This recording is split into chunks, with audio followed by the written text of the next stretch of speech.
નમસ્કાર મિત્રો આજની વિડીયોમાં વાત કરીશું દેશ અને દુનિયાના સુપરફાસ્ટ સમાચારની।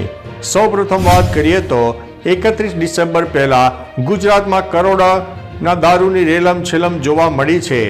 31 ડિસેમ્બરે પાર્ટી કરવા અને ગુજરાતમાં દારૂ ઘુસાડવા લોકો નતનવા જુગાડ કરે છે। પોલીસ પણ આવા લોકોને પકડવા સતર્ક થઈ છે।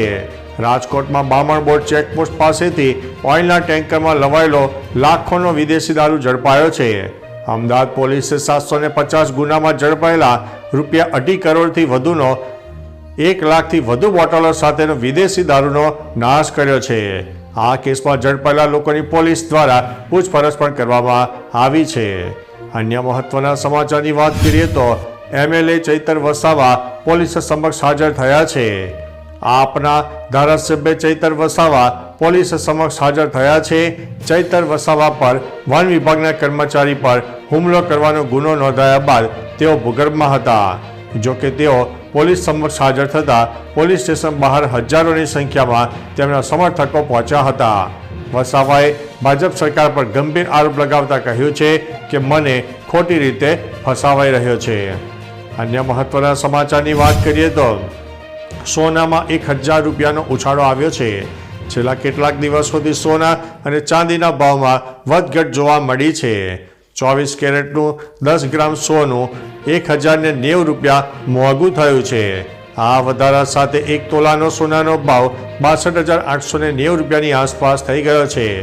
22 કેરેટ સોનાની કિંમત 56,650 રૂપિયા પ્રતિ 10 ગ્રામ છે। ચાંદીમાં પણ જોરદાર ઉછાળો જોવા મળ્યો છે। ચાંદી 2500 રૂપિયા મોંઘી થઈ ગઈ છે અને 77,500 રૂપિયા પ્રતિ કિલોના ભાવ પણ થઈ ગયા છે। અન્ય મહત્વના સમાચારની વાત કરીએ તો શખ્સ પાસપોર્ટ વિઝા અને ટિકિટ વિના જ પહોંચી ગયો અમેરિકા। એક શખ્સ પાસપોર્ટ વિઝા અને ટિકિટ વિના જ રશિયાથી અમેરિકા એરપોર્ટ પહોંચી ગયો છે। તેની પાસે વિઝા પાસપોર્ટ કે પેસેન્જર લિસ્ટમાં તેનું નામ ન હતું। સવાલ છે કે આ શખ્સ ટાઈમ ટ્રાવેલર છે। સૂત્ર મુજબ આ શખ્સ પાસે રશિયા ઇઝરાયલ નાગરિકતા છે। તેનું નામ સર્ગેઈ બાલ્દિમીરોવિચ ઓચિગાવા છે। તપાસમાં સામે આવ્યું છે કે ઓચિગાવાને પણ ખબર નથી કે તે અહીં કેમ પહોંચ્યો। સમગ્ર મામલે FBI હવે તપાસ કરી રહી છે। તો ચાલો મિત્રો, ફરીથી દેશ અને દુનિયાના સુપરફાસ્ટ સમાચાર લઈને મળતા રહીશો। ત્યાં સુધી અમને રજા આપશો। નમસ્તે।